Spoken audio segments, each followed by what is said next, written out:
para su metabolismo. Para un metabolismo de tipo aeróbico, ¿no? Porque gracias a ese metabolismo la célula de cualquier tejido o sistema va a producir energía, va a producir el ATP. Pero al producir esto, también va a formar gran cantidad de CO2. Entonces, ahí en la célula se está produciendo gran cantidad de CO2. Entonces tenemos que tener la capacidad, chicos, de entender, de comprender de cómo el oxígeno llega a la célula y cómo el CO2 llega hacia la atmósfera. Entonces esa es una tarea un poquito, vamos a ir paso por paso. Recordando, por ejemplo, hemos visto la importancia de esa bomba neuromuscular, la importancia de ese aparato neuromuscular para meter oxígeno. ¿Cómo ese aparato neuromuscular cambia las presiones intratorácicas, presión pleural, presión pleural, la presión alveolar, la presión pulmonar, para hacer que el pulmón primero pueda meter oxígeno y secundariamente el pulmón también se pueda expandir y puede ingresar oxígeno. Comprendimos ahí que era importante la mecánica ventilatoria. Para que ingrese el oxígeno ahí, modifica las presiones, el pulmón se puede expandir, el aire puede ingresar hacia el alveolo. De tal manera que comprendimos que cuando nosotros respiramos, una respiración normal en reposo, la cantidad de aire que entra y sale es de 500 cc. Eso entra y eso sale en reposo. Y eso hemos indicado que se llama volumen consciente o volumen tirante. Ya, eso es lo que todo este momento ustedes están sacando, metiendo. Y a partir de ahí, inclusive, nosotros dijimos, a ver, entonces, la ventilación alveolar o la ventilación pulmonar es igual a una fórmula, dijimos, a la frecuencia cardíaca por el volumen consciente. Si nosotros multiplicamos la frecuencia cardíaca por el volumen consciente, la cantidad de aire que está llevando al pulmón es...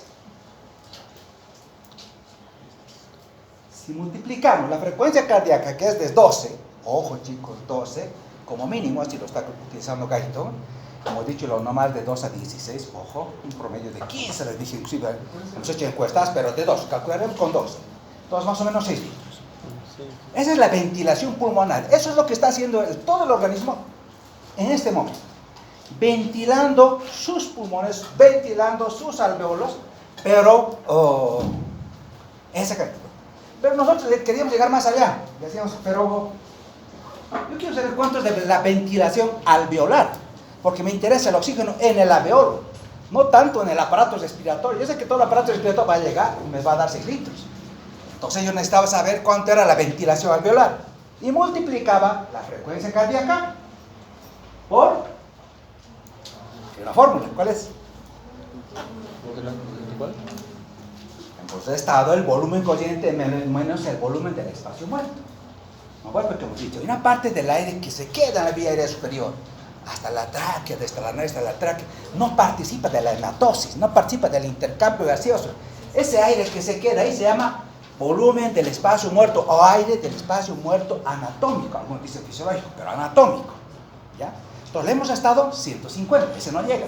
De los 500, 150 no llega y 350 llega. Entonces, si yo quiero saber la cantidad de aire que llega al alveolo, voy a multiplicar frecuencia cardíaca, frecuencia respiratoria por Volumen consciente. no, la resta de estos dos. Entonces, tendría que ser dicho, la fórmula es ventilación alveolar es igual a frecuencia respiratoria, entre paréntesis, volumen consciente, menos el volumen del espacio muerto. Si yo sé esto, el volumen consciente, que es 500 menos 150, me queda 350. De tal manera, si yo multiplico 12 por 350, es igual 4200. Esa es la cantidad de aire que llega a los alveolos. Así está ventilado, así ventilamos constantemente. Y a partir de ahí, comprendimos la importancia de los volúmenes y las capacidades pulmonares. ¿Está bien? Y veo con caritas como que, ¿de qué está hablando este doctor? Se está rayando, creo. ¿O quieren pasar volúmenes y capacidades? ¿Sí?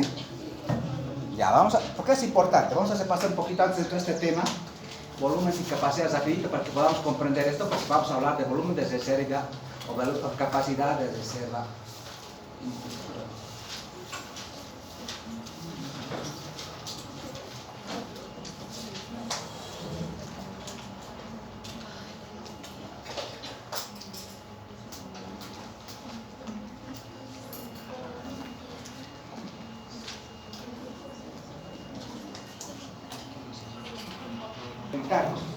Ya, uno de los exámenes complementarios funcionales en el aparato respiratorio justamente es la espirometría. ¿Qué significa espirometría? Voy a medir lo que estoy expirando. Expirando. Metría, medir. Entonces yo tengo que saber para eso capacidades y volúmenes pulmonares. Esto es lo que vamos a mirar. Las capacidades. A mí me interesa que entiendan. Vamos a ver. Es como el electrocardiograma. Lo primero que tengo que hacer es memorizarme el gráfico. ¿Ya? Por ejemplo, cuando yo interpreto un electrocardiograma, yo sé que la onda P es positiva, que corre, ya sé las deflexiones positivas y negativas, ya sé cómo es la imagen de un electrocardiograma. Entonces, lo mismo, cuando yo quiero interpretar un espirograma, mira, electrocardiograma, espirograma, lo mismo, yo primero me voy a memorizar las imágenes, las ondas. ¿Ya? Ha dicho que es electro, ¿no? Cardio ha pasado. Pues son capísimos en cardio, estoy hablando en serio, ¿vale? Pero bueno, vamos. Entonces vean la importancia de memorizar primero una imagen fotográfica. ¿Ya? Si quieren, sáquense una foto, no importa. Lo importante es que bien. Miren, todo lo que va arriba, esta imagen, primero, esta primera onda que asciende es lo que nosotros inhalamos, inspiramos, inhalamos, inhalamos. ¿Qué pasa? Miren, y la otra onda que desciende, respiración. Pues ahora es fácil comprender. Si esto es lo que yo inspiro, expiro. Inspiro, expiro. Inspiro, expiro. Esta primera parte se llama volumen consciente. O sea, es la cantidad de aire que yo voy a meter en cada inspiración, en cada expiración. Inspiración, expiración. Inspiración, expiración. ¿Te comprendí? Ya sé qué significa estas jorobitas, ¿ya? Estas ondas. Eso primero tengo que entender. Bueno, ¿qué pasa si yo quiero meter más aire? Quiero meter mayor volumen de aire. Yo quiero meterme en una piscina, ahí para zambullirme necesito inhalar mayor cantidad para poder aguantar el tiempo necesario. ¿Qué va a pasar? Miren qué pasa con la onda. Sube así. Entonces se llama el volumen de reserva inspiratoria. Es el volumen adicional o extra que yo voy a meter después de una respiración normal. ¿Entienden? De nuevo. Miren la onda. Positivo o negativo. Sube, baja. Sube, baja. Inspiración, expiración. Inspiración. Quiero meter más. Entonces ya es cuando yo meto más, entonces la cantidad de extra o adicional que yo estoy inhalando. Volumen de reserva. Entonces, como hemos dicho, todo lo que baja, la onda que baja, sale. Entonces miren qué pasa con esta onda. Se hace, digamos, negativo, o se hace positivo, porque baja para abajo. Entonces, esto es lo que estoy expirando. Y cuando yo expiro, se va a dibujar de esa manera. Entonces, miren. Este aire, cuando yo digo, quiero sacar más aire de lo normal, porque hasta acá yo he expirado, he exhalado lo normal. Lo normal era estar a 500 cc, eso lo he hecho. Porque ahí ahora me dio 500 cc y he exhalado 500 cc. Hasta acá es normal. Pero si yo quiero exhalar más de lo normal, un aire adicional o extra de lo normal, volumen de reserva expiratorio. Entonces, ¿qué es el volumen de reserva expiratorio? No es más que el volumen que yo logro exhalar, ¿no? El volumen extra de aire o adicional de aire que yo logro exhalar después de una respiración. Volumen de reserva, expiratorio. Ya sabemos el concepto. ¿Qué nos falta? Hemos dicho los alveolos nunca se colapsan, chicos. Nunca. Inclusive hemos hecho un experimento. Han dicho, vamos a ver si este recién nacido murió muerto, nació muerto. Murió después de nacer. Vamos a hacer una autopsia, le vamos a sacar un pulmoncito y un pedazo del pulmón de la autopsia vamos a colocarle un recipiente de agua. Si el niño respiró, perfecto, porque tiene un volumen residual. Porque no todo, una vez que entra el aire, no todo sale, ¿ya? Se queda un porcentaje, se queda un 20%. Entonces, si eso entiendo, voy a poder saber lo que está haciendo. Bueno, ¿qué va a hacer ese estudio? ¿No? Entonces, el volumen que permanece, esto es fundamental. ¿Ya? Es fundamental el volumen de reserva, volumen residual. Entonces, el volumen residual es el volumen que permanece, ¿ya?, en los pulmones. ¿Después de qué?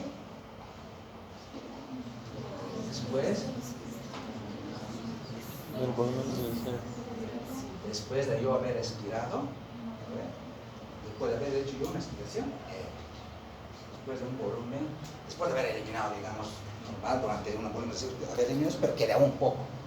Es el volumen, ¿sí? Estos son los. Entonces, todo lo que sube, como he dicho, el volumen de célula respiratoria, el volumen corriente, el volumen de célula, respiratoria y el volumen residual. Esto nunca sale. Ojo, esto quiero que quede, nunca sale. Ahora, en la mujer sí, obviamente no, que es un poquito menos, 20-30% menos. Cuando yo quiero hablar de capacidades, hemos dicho ya son combinación de volúmenes. Si ustedes se fijan en la imagen, por ejemplo, si ven la flechita de acá hasta acá, ¿cuántos volúmenes están combinando? Volumen 2. Todos estamos combinando el volumen corriente y el volumen de célula inspiratoria, dos volúmenes. Y si yo sumo yo los dos volúmenes, ¿cuánto me dan? 500 más 3000, 3600. Entonces la capacidad funcional inspiratoria es 3600. ¿Y cómo lo defino? ¿Cómo lo definiría? ¿Cómo lo definiría? A ver, ¿cómo lo definirías? Guíate un poquito así, ¿ves? Eso te va a ayudar un poquito a entender y interpretar el concepto. Lo importante es el concepto. Volumen de aire que entra. Perfecto. Durante ¿Ya? una inspiración forzada. Perfecto.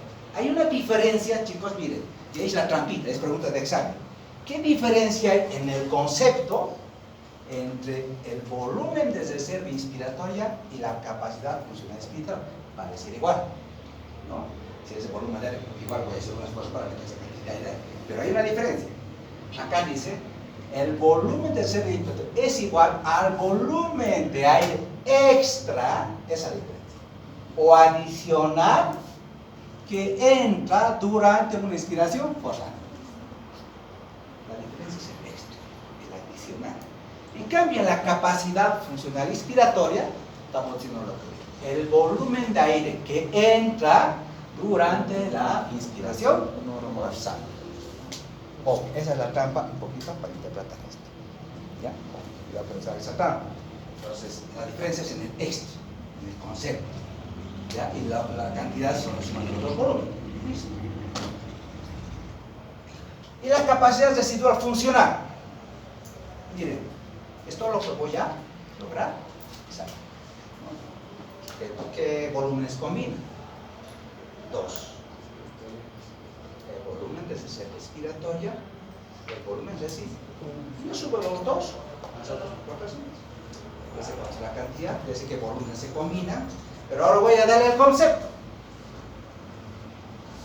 ¿Qué concepto le daría a la capacidad residual? Volumen de A ver, doctor, ustedes. El concepto.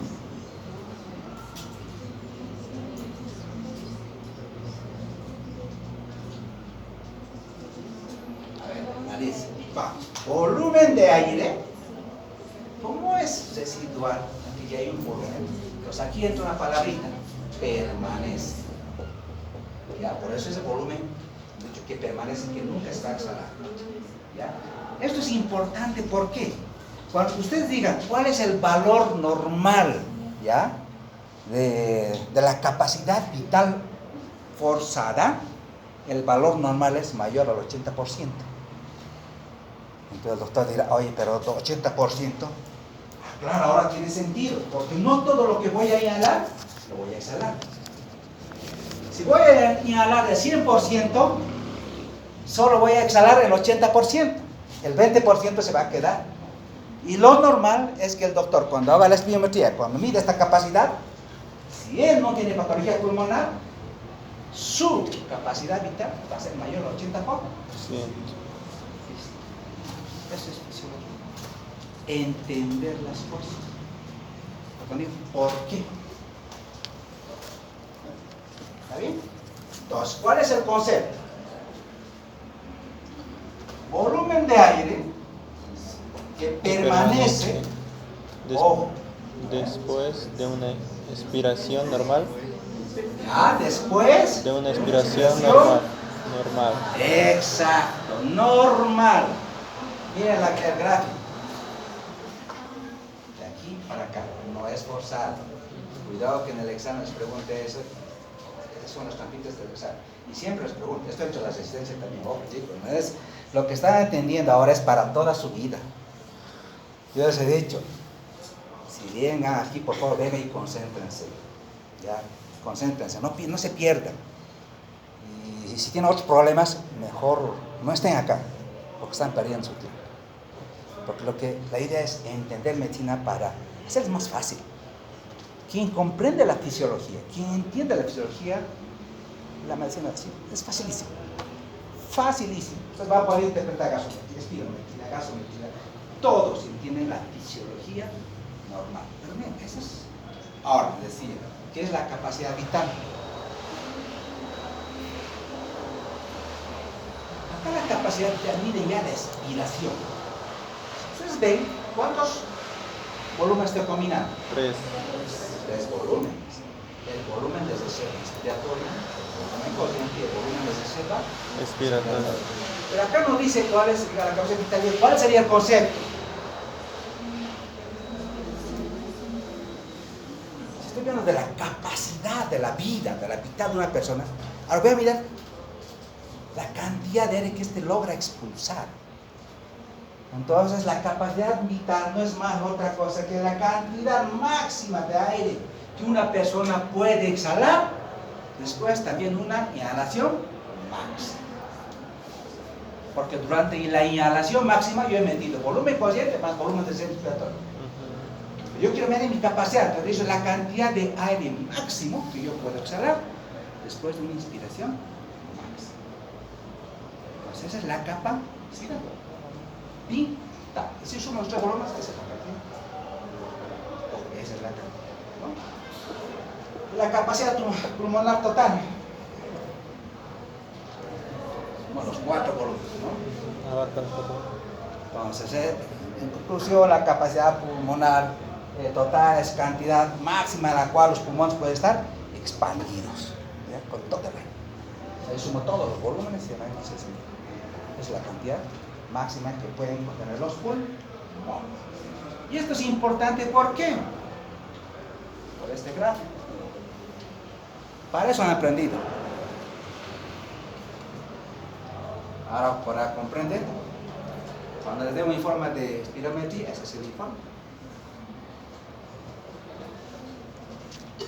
Esto hemos dicho es un espirómetro de flujo. Esto es lo que actualmente están utilizando, estos espirómetros. Ustedes son bien la imagen, van a poder comprender todo lo que estamos hablando. ¿Qué ven en la imagen, por ejemplo, acá?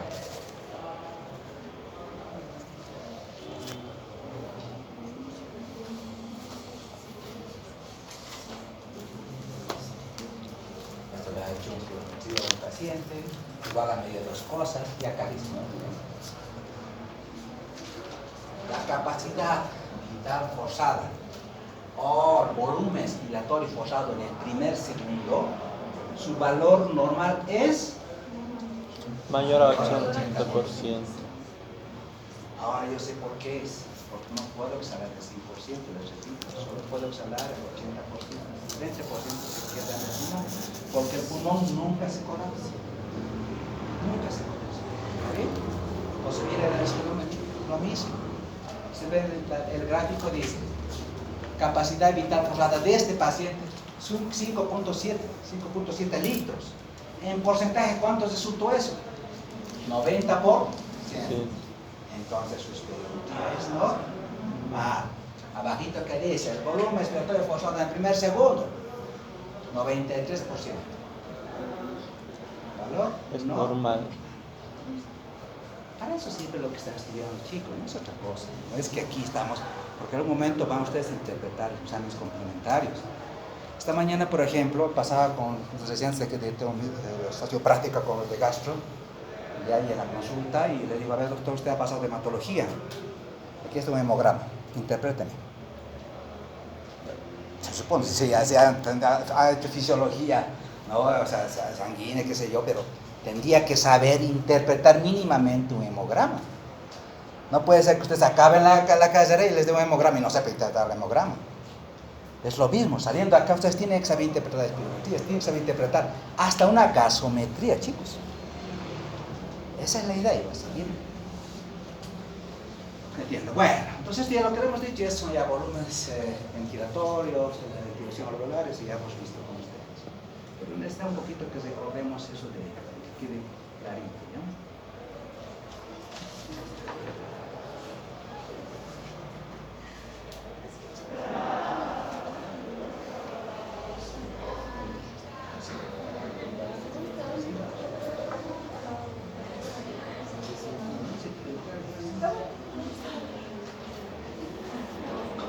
Y esta mañana justamente ahí curioseando, es que una cosa que me pareció interesante, la doctora hablaba de volúmenes y todo, decía, y es un concepto que me pareció importante y que nos permitiría un poquito comprender todo. Es decir, ahora hemos hecho que el aire llegue hasta el alveolo, perfecto, sé qué cantidad, qué volumen, sé que el aire ha llegado hasta el alveolo. Ahora necesito comprender cómo ese gas va a pasar de un lugar gaseoso a un lugar líquido. ¿No? Va a pasar del morro, del alveolo hacia la sangre. Y de la sangre inclusive tiene que llegar hasta la célula, ojo, y va a pasar por intersticio y todo lo más. Pero primero necesitamos comprender cómo hace. ¿Ya? ¿Cómo hace? Y esa es ahora la tarea de hoy. Entonces quiero despiertos. Pues vamos a hablar de esto, ¿ya? Vamos a hablar de todo, difusión, un poquito de proporción del aire alveolar atmosférico, presiones parciales, difusión de gases y... Cada diapositiva, chicos, sáquense foto, lo que ustedes quieran, porque les va a ayudar cuando ustedes lean, se les va a poder comprender, saquen, porque la idea está hecho para ustedes, ¿no? Entonces, por ejemplo, hemos dicho, para poder comprender esto, vamos paso a paso.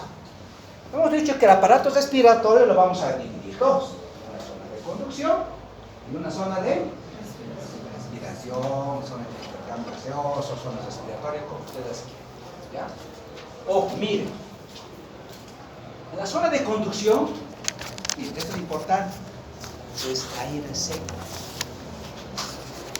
¿ya? Y una de las funciones, además de las funciones, hemos dicho, ¿qué función tiene el aparato respiratorio además de meter el oxígeno, llegar a... ¿Qué función más tiene? Nosotros tenemos esas capacidades de poder, miren, cómo es el ser humano, ¿no? Puede calentar y puede enfriar. O sea, el aparato respiratorio tiene esa capacidad de calentar el aire que inhala. Tiene la capacidad de filtrar el aire que inhala. Tiene capacidad de humidificar. Entonces, eso pero pasa ¿dónde? En la zona de conducción. La zona de conducción viene desde la tráquea hasta la segmentación 17, acá, antes de que comiencen los bronquiolos respiratorios. Toda esta es la zona de conducción. Todo dicho, en esta zona de conducción, está la tráquea, bronquios principales, que se hasta los bronquios terminales, ahí está el aire. Primero es un aire seco, ojo, y es un aire que no participa de la hematosis, es decir, del intercambio gaseoso, no participa, ¿ya? Pero tiene una función, nos permite hacer cosas que también lo vamos a necesitar para comprender qué pasa con las presiones. Calienta, calienta. De tal manera, miren, que el aire tiene que llegar a las zonas respiratorias, al alveolo húmedo. Si no llega húmedo, ahí estamos fritos. ¿Ya? La humedad es importante. a una temperatura de 37 grados, porque tiene que estar calientito, va a llegar calientito a 37 grados, tiene que llegar humidificado al 100% y nos va a dar un vapor. Ese vapor de agua que lo vamos a ver, ¿ya? ¿Y qué es? Y ese vapor de agua, fruto de esa modificación, ese vapor tiene una presión.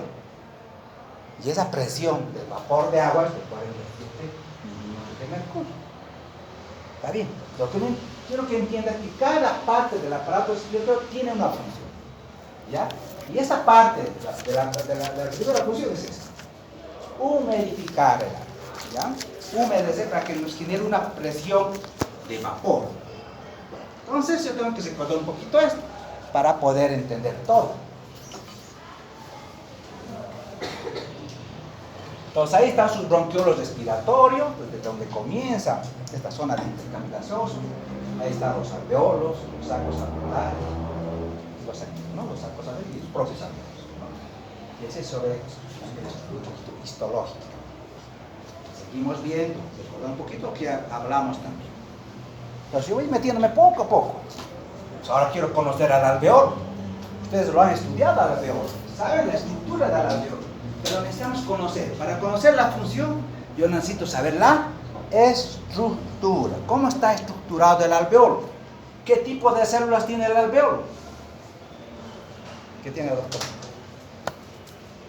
¿Qué células tiene el alveolo? Endotelio. ¿Cuántas células tiene? Solo alveolar. Propias del alveolo, dos. O aún dicen neumocitos tipo 1, neumocitos tipo 2, ¿no? Como ahí dice, célula alveolar tipo 1, célula alveolar tipo 2. Cada uno cumple una función, ¿no? Hemos dicho, por ejemplo, ¿qué función cumple el neumocito tipo 2 o la célula alveolar tipo 1? El tipo 1. ¿Qué función cumple? No, el 1. Va a formar parte del epitelio escamoso del alveolo. Parte de la pared del alveolo está dada por el neumocito tipo 1. Pero ahí viene el neumocito tipo 2 a la célula alveolar tipo 2. Ahí es lo que dice la doctora, ¿no? La importancia de ese neumocito célula alveolar o septal también se llama tipo 2 es producir un líquido, pero principalmente producir el surfactante. Hemos visto la importancia del surfactante, ¿no? El surfactante se produce a partir de los 7 meses, ¿no? De tal manera que a los 9 meses el niño tenga la cantidad necesaria de surfactante que cuando ingrese aire evita que se colapse. ¿Qué hace el surfactante? Disminuye la tensión superficial de esa interfaz entre el aire. Pues el surfactante evita el colapso del alveolo. ¿Quién lo produce? El neumocito tipo 2. ¿Qué pasa si ese niño ha nacido prematuro? 6 meses. No tiene surfactante ese paciente. Nada, se va a morir, necesitas ventilarlo, meter el aire a presión. Entonces ese paciente no tiene el surfactante que normalmente su organismo podría producir, pero a partir de los 7 meses para adelante, ¿no? Ya es una enfermedad. Perdón, doctor, en el caso del parto y el séptimo mes, el médico antes se prepara justamente aplicando surfactante, ¿no? Algunos utilizan, ¿no? Algunos. Sí, pero no necesariamente, no todos nacen con deficiencia. Sí, no todos nacen con deficiencia del surfactante. ¿Cuántos de ustedes son prematuros? Sí, no necesariamente necesitan surfactante. ¿Ya? Pero cuando tú identificas que hay necesidad clínicamente de que la doctora nació, ahí sí le puedes utilizar, ¿no? Presión, porque va a ser madurar desde la membrana. Bueno, pero no todos, ¿ya? Pero cuando identificas es probable que le falte surfactante, ¿no? Lo que queremos evitar es que se colapsen los alveolos. Bueno, después, ¿qué más está? Los macrófagos alveolares, ¿no? Se encargan de purificar, limpiar todas las partículas de cigarrillo que ingresan hasta el alveolo. Ellos se encargan de depurar un poquito ese espacio. Y al final va a formar parte de esta barrera, ¿no? De intercambio gaseoso, la barrera alveolo. Por eso se dice que la unidad estructural y funcional del aparato respiratorio es el alveolo. ¿Ya? El alveolo, porque todo pasa por ahí, ¿no? Ahí es la base, ¿no? Y cuando vemos esta imagen, ¿qué les parece esta imagen histológica? Escucha, miren, vimos al globito, ¿no? ¿A quién le gusta histología, patología? Exacto, porque da plata la histología, la patología, chicos, a mí no sé. ¿Y saben lo que da más plata? Estudiar oncología. Oncología clínica, oncología quirúrgica, ahorita cánceres. Los ginecólogos están haciendo plan con cáncer de mama y de sexo están haciendo la plata, ¿no? Y todos los oncólogos de alguna rama estudian oncología, ¿se ve bien? Bueno, entonces miren la estructura, tantos alveolos y cada pared tiene gran cantidad de espacio. Vamos a ver que hay una superficie extensa de intercambio gaseoso, ¿ya? De ahí que cuando un paciente tiene alteración de esta superficie, porque vamos a ver el enfisema, como se altera la pared de los alveolos, no tenemos esa superficie de intercambio gaseoso, el paciente tiene problemas de difusión. Cuando la estructura es normal, no pasa nada. La difusión, la hematosis, si se cumple, acaba. Bueno, con nosotros ya hablamos aquí, entre acá, donde aquí comienza diciendo, no, vamos a hablar de la física, la difusión de gases. Bueno, primero, cuando decimos la base molecular de la difusión gaseosa, los gases, en este caso para nosotros los que más nos interesan, el oxígeno y el dióxido de carbono, primero son moléculas, sí, se mueven por difusión. ¿Vale? En fisiología hemos visto todas las sustancias, las moléculas se mueven de un lugar a otro por dos cosas, ¿no? O por diferencia de presión o por diferencia de concentración, ¿no? Pasiva o activa. Facilitar o pasiva. Pero siempre está en movimiento. Las sustancias siempre están en movimiento. Igual los gases siempre están en movimiento. Es cinético su movimiento, ¿no? En este caso lo hacen por difusión simple, ojo, ¿no? Pero esto es importante, ¿no? Todos estos gases difunden, inclusive los que están disueltos en donde. O sea, tenemos gases en los líquidos intersticios, en la sangre hay gas. En los líquidos, en el intersticio hay gas. En los tejidos habrá gas. Hola. Chicos, todo es intercambio, todo es movimiento, todo es dinámico, nada es estático. Las sustancias más. Entonces tenemos que entender eso, ¿ya? Entonces, como son moléculas simples, se mueven por difusión, pero tenemos, como les decía, tenemos oxígeno en los tejidos, sí. Las células acaso no tienen, las células, entre las células acaso no hay intersticio. En el intersticio también hay oxígeno. No hay un espacio del organismo donde no hay oxígeno, ¿no? Todo tiene oxígeno, porque el oxígeno le da vida, ¿no? Por ejemplo, ¿qué pasará si el doctor, por ejemplo, antes la doctora se hizo una herida? Resulta, el organismo va a hacer lo que tiene que hacer, va a llegar a través de todo el oxígeno hasta esa célula, para que esta célula tenga la energía suficiente para reepitelizar esa herida. Pero hay un error que cometemos nosotros. ¿Cuál es? Estarles curando cada día, ¿no? Por ejemplo, ahora, la primera curación se hace una vez. ¿Cuándo le contaminas la herida?